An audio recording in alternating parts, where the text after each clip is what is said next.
ایک معروف دینی اسکالر ہیں، بات درمیان میں یاد آ گئی، وہ پچھلے دنوں کہہ رہے تھے وہ نا قرآن مجید کے بارے میں بھی قرآن میں آتا ہے، حدیث میں آتا ہے آپ ترنم سے اس کو پڑھیں، اس لیے گانا گانا جائز ہے، فلانا ہے ٹمکانا ہے۔ میں اس کی اس کی شکل دیکھوں، انا للہ و انا، بیوقوف آدمی، شادی پہ جو حضور نے کہا ہے نا گانا وہ خوشی کی علامت ہے، گدے وہاں وہ لحن نہیں استعمال ہوگا جو قرآن کا لحن ہے۔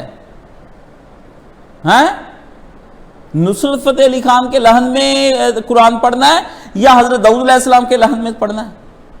اس کو پتہ ہی نہیں چلا لحن کیا ہے، غنا کیا ہے، ترنم کس کو کہتے ہیں، پتہ نہیں جوانی میں اس نے گانے نہیں سنے، یا وہ پتہ نہیں کیا۔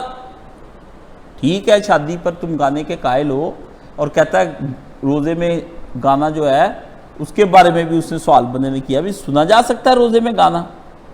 اگلے پھر کہتے ہیں جب جائز ہے تو پھر سنا تو جا سکتا ہے، اور غامدی کے دلائل سے وہ متاثر ہے، غامدی کو عالم کہتا ہے۔ میں تو حیران ہو گیا اس کا استدلال سن کے، ہکا بکا میں رہ گیا کہ یہ اس حد تک آدمی اس کو پتہ ہی نہیں چلا کہ قرآن میں آواز اچھی کرنا، وہ تو جب آپ اچھی آواز سے قرآن پڑھ رہے ہوتے تو آپ کے اللہ فرماتے ہیں ان کی آنکھوں سے آنسو جاری ہو جاتے ہیں، وہ تو آنسو جاری ہو جاتے ہیں، اس کی تو کیفیت ہی الگ ہے۔ اور شادی میں آپ گا رہے ہوتے تو آپ کے آنسو جاری ہو جاتے ہیں، سارے رونے لگ جاتے ہیں نا۔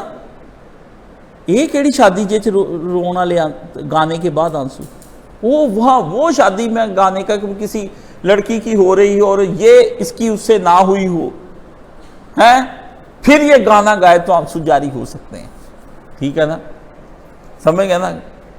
وہ ہو سکتے ہیں کہ عشق نچاوے گلی گلی، وہ تو ہو سکتا ہے اس کا، کیا یار یہ بونگے لوگ ہیں، ان کو لوگ امام بنا لیتے ہیں، ان کے ناموں کے ساتھ امام لکھتے ہیں اور ان کو اتنا ڈنڈے پہ چڑھا لیتے ہیں۔ استدلال کی حالت یہ ہے، بڑے بڑے مسئلے کرنے، میں سن کے نا یقین جانے میں کتنی دیری میں کیا اچھا کسی نے بھیجا، اس نے کہا کاشی جی یہ روزے میں میرا یار تھا جو کبھی کبھی سوال کرتا ہے، اس لیے میں نے اس کا کلپ سن لیا، ورنہ ہر ایک کا نہیں میں سنتا، یہ نہ کوئی اب اس کی طرف دیکھ کے مجھے بھیجنے لگ جائے بھی کاش سب سننا ہے، ہاں یہ پل ہے بلاک کر دوں گا وَآرِزَنَ الْجَاهِلِينَ سے لکھ کے، سمجھ گئے نا۔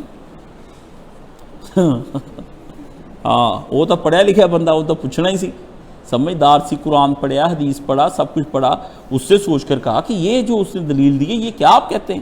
میں کہا یار چھڑ پڑا۔ مولانا غامدی صاحب کہتے ہیں کہ وہ جو حدیث ہے جس میں موسیقی کے آلات توڑنے والی، اس کے اندر باقی چیزیں جو حلال ہیں ان کا بیان ہوا ہے، وہی حرام کی گئی ہیں، مثلا وہ زنا کریں گے، فروج کو حلال کر لیں گے، یعنی حرام کی طرف راغب ہوں گے، تو وہ چیزیں ہیں تو حلال ہی، اسی طرح موسیقی ہے تو حلال ہی، لیکن وہ یہ ہے کہ اس کا کوئی غلط استعمال یا بے ہنگام نہیں، وہ کوئی حلال نہیں، وہ سب چیزیں حرام ہی ہیں۔ یہ بھی غامدی صاحب کا ناجائز استعمال، کون سی چیز اس میں حلال؟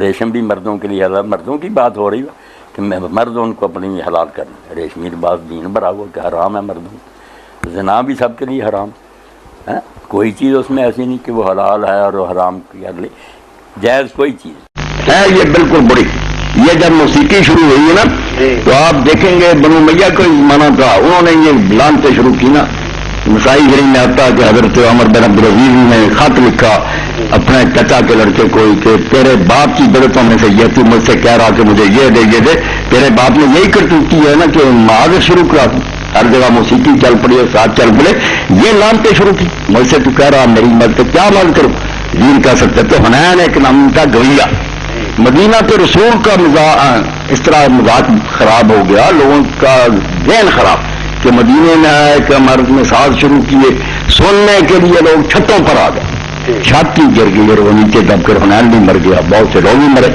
اسی لیے امام مالک نے فرمایا ان فاسقوں نے مدینہ کے رسول کو بھی ناپاک کر دیا، یہاں بھی یہ گئی، اور بغداد میں رہتے تھے امام شافعی رحمۃ اللہ علیہ، چھوڑ کر دارالحکومت تھا وہ، روک تو سب نہیں کہ باقی لوگ مصر چلے گئے، لوگوں نے پوچھا آپ بڑھاپے میں مصر آ گئے، فرمایا وہاں فاسقوں نے یار بغداد کو گندا کر دیا، وہاں تو گانے بجانے شروع ہو گئے، اب ہم روک نہیں سکتے، آ گیا۔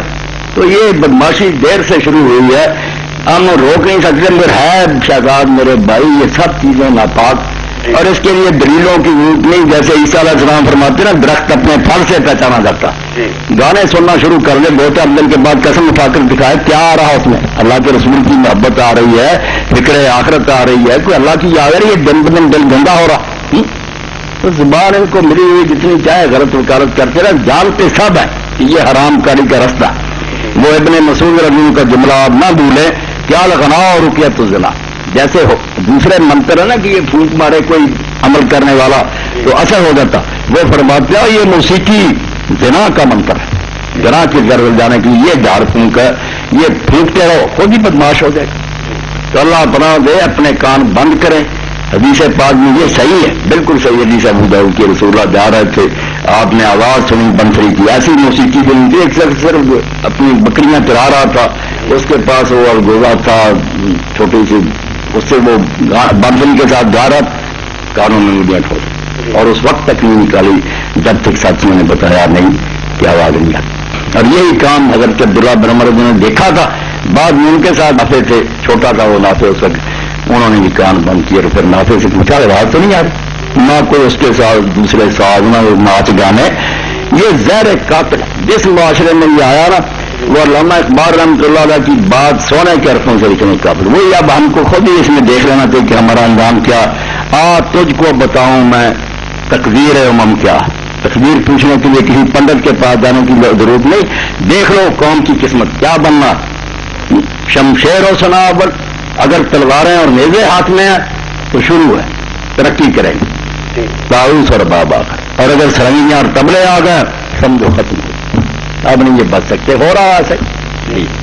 چلیے بہت شکریہ شہزاد بھائی آپ کے بہت شکریہ، جزاک اللہ خیر. آئیے نا کسی دن مولانا سے ملاقات بھی رہے گی اور آپ کے آنے سے اللہ بھی بنے گی. اللہ خیریت. بہت شکریہ، جزاک اللہ خیر. السلام علیکم. وعلیکم السلام ورحمۃ اللہ. میں نے یہ سوال پوچھنا تھا کہ موسیقی اسلام میں جائز ہے یا حرام ہے؟ حرام ہے بھائی، موسیقی کا اسلام میں کوئی جواز نہیں. یہ نعتیں بھی جو پڑھ رہے ہیں یہ بھی حرام ہے، جو ہے موسیقی کے ساتھ پڑھ رہے ہیں. قرآن مجید جو قاری پڑھ رہے ہیں یہ بھی بیٹا حرام ہے. یہ زیرو بم کے ساتھ پڑھتے ہیں، آواز اونچی نیچی کر کے، یہ تطریب بالکل حرام ہے. آواز سادہ صاف ہونی چاہیے. اذانیں بھی جو مسجدوں میں ہو رہی ہیں یہ بھی زیادہ مکے مدینے میں بھی حرام ہے. موسیقی بنا رہی ہے کہ علماء نے بیٹا کھول کر لکھا ہے کہ سادہ آواز، اللہ اکبر اللہ اکبر، بس اللہ. یہ کیا اذان ہے؟ تھانی صاحب کہتے ہیں کہاں تیرے باپ نے مد لکھی ہے؟ کسی ربی مد ہے؟ ایک طرف اللہ اکبر بس، اور جوش سے کہو کہ دنیا کانپے کہ مجاہد بول رہا. تم گویے بنے ہو میراثی اور قوال. لیکن یہ رسول اللہ صلی اللہ علیہ وسلم کے زمانے میں جو دف بجائے گئے تھے، کوئی دف نہیں بجائی گی. یہ جو کہتے ہیں نا بچیوں نے دف بجا کر آپ کا استقبال، سفید جھوٹ ہے. کسی بچی نے دف نہیں بجائی، کوئی یہ نہیں پڑھا، بالکل بکواس ہے. یہ اچھا کیا بیٹا تم نے پوچھ لیا، اس سے ہی آگے محل بنا لی ہے. بالکل غلط بات ہے. جن کتابوں میں لکھی ہے جھوٹی لکھی ہے. کوئی بچیاں نہیں تھی، نہ انہوں نے استقبال کیا اس طرح، نہ دف بجائی. دف کی اجازت صرف شادی میں، کہ شادی کے موقع پر نہ چھوٹی بچیاں دف بجا لیں، تھوڑا بہت پیار محبت کی باتیں گا لیں، ٹھیک ہے. یہ تھوڑی سی اجازت ملی ہے، سوئی کے ناکے کے برابر. اس میں ساتھی گزارنا ہے. اللہ کے رسول نے جب عید کے دن آپ لیٹے ہوئے تھے، بچیاں اس طرح دف بجا رہی تھی، حضرت ابوبکر آئے، انہوں نے کہا رسول کے گھر میں مارو شیطان، شیطانی ساتھ، کیونکہ ان کے دماغ میں تھا کہ موسیقی حرام ہے. تو آپ نے چلو بچیاں عید کا دینا، ورنہ حضرت عمر بھیجتے تھے کہ کہاں سے آواز آ رہی ہے یہ دف کی. عید جی اور السلام علیکم ورحمۃ اللہ. شادی دوست بات، وہ بہت چھوٹی سی دف ہوتی ہے، کوئی موسیقی نہیں. وہ صلح کے لیے ان کے پاس چلے گئے اور برار انہوں سے کہہ گئے. کال لے لوں. السلام علیکم. وعلیکم السلام جی، میں پروفیسر شہزاد برق کر رہا ہوں. جناب علی کیا حال ہے آپ؟ الحمدللہ، آپ سنائیں خیریت ہے؟ الحمد للہ. یہ ایک حدیث گزری تھی جو میں مولانا صاحب سے پوچھ لوں. جی جی. کہ جو آدمی سال میں مرا کہ اس کے پاس گلوکارہ ہے، ایسے آدمی کا جنازہ مت پڑھو. تفسیر قرطبی لکھا ہوا ہے. آیا یہ حدیث صحیح ہے یا ضعیف ہے؟ کیا کہا؟ یعنی وہ فرما رہے ہیں کہ اگر کوئی بندہ اس حالت کے اندر مرا کہ پہلے زمانے کے اندر ہوتا تھا نا کہ مغنیاں وغیرہ، گلوکارہ ہو. جی بالکل، وہ کہہ رہے ہیں کہ اگر وہ کسی کے پاس تھی اور اس حالت کے اندر مر گیا تو میں نے تفسیر قرطبی میں یہ بات پڑھی ہے کہ اس کا جنازہ نہیں پڑھنا چاہیے. جی ہاں یہ شہزاد صاحب قرطبی بہت بڑے عالم ہیں، انہوں نے جامع احکام قرآن بہت عمدہ کتاب لکھی، مگر وہ محدث نہیں ہے میرے بھائی۔ ان کی کتاب میں اور امام راضی کی تفسیر ہے، اسی طرح قاضی ابوبکر ابن عربی کی احکام القرآن بہت کمزور باتیں ہیں، جیسے یہ بھی ہے کہ جو کسی مغنیہ کی آواز سنے گا اس کے کان میں جو ہے نا سکہ پگھلا کر قیامت کے دن ڈالا جائے گا۔ مولانا مولوی صاحب نے بھی یہ حوالہ دیا کہ ابن العربی لکھتے ہیں احکام القرآن میں۔ اب مجھے دکھ ہوا کہ مولانا جیسے آدمی نے جہاں سے نقل کیا اس کے ساتھ ہی لکھا ہوا تھا، خود ابن عربی نے لکھا تھا کہ یہ روایتیں جھوٹی، ان کی کوئی حقیقت نہیں۔ تو اس لیے آپ سب لوگوں کو احتیاط کرنی چاہیے۔ مسئلہ اپنی جگہ پر ہے کہ یہ جو بدکار عورتیں ہیں بدکار نہیں ہیں، تو بہرحال ان کا یہ فتنہ جو ہے نا گانا بجانا اس سے نیکی نہیں جنم لیتی، گندے خیالات ہر شخص کے اندر پیدا ہوتے، کسی میں تقویٰ نہیں آتا، نہ کوئی اللہ کی یاد پیدا ہوتی ہے، خواہ مخواہ لوگ اس کی وکالت کرتے ہیں، اس کو سننے والا خود ہی بتا سکتا ہے کہ اس کا رجحان اب کدھر ہو رہا۔ تو ہے سب برائی، ناجائز، حرام۔ السماع و رقص ابن تیمیہ رحمۃ اللہ علیہ کی اردو ترجمہ بھی ہو چکا، کمال درجے کی کتاب فتاوی میں دے وہ حدیث جو بخاری شریف میں آتی جس میں 4 چیزیں شہزاد اکٹھی کر دی جو بالکل ایک دوسرے اس کے ساتھ لازم ملزوم ہے۔ آپ نے فرمایا کہ میری امت میں سے کچھ لوگ ہوں گے اور ایک پہاڑ کے پاس آ کر وہ ٹھہریں گے، ان میں 4 باتیں ہوں گی، ریشم پہنیں گے، شراب پئیں گے، ساز بجیں گے اور زنا کریں گے۔ اب زنا جو ہے نا آخری سٹیج ہے۔